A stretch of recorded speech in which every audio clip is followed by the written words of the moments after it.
Okay, we are at Speedo Sectionals at Cleveland, Ohio. I'm here with Amanda Rom, going to be a senior at Bowling Green State University, and Alexis Kain will be a junior.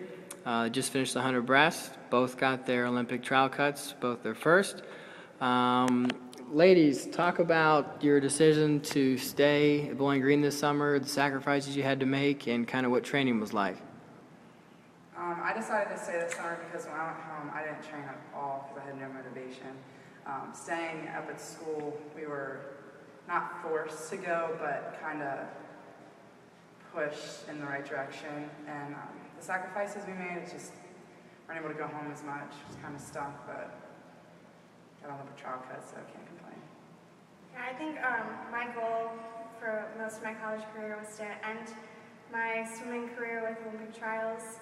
And I knew that if I stayed this summer, I would get way more out of weight training and way more out of practice than if I went home. And so I think it worked out.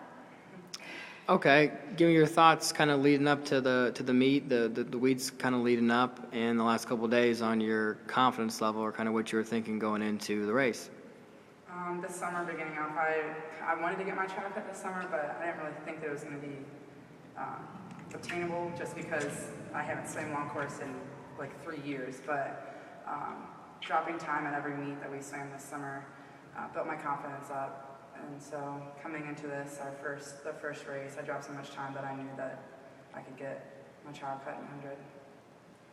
I think I kind of saw this as my last good chance to get my cuts, and so I put a little bit too much pressure on myself for the 200 that was earlier this week, and I missed the cut by 0.32, so I'm really happy that I cleared my head and got it in the 100.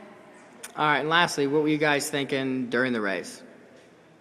Especially since both of you missed it by over a second in the morning and made everyone else nervous. I think having the first race this morning made us realize what we needed to work on to drop more time, because I know I definitely hit a wall the first time we swam it this morning, but the second race I just went out after it and thought, don't die, don't hit the wall, and finished hard.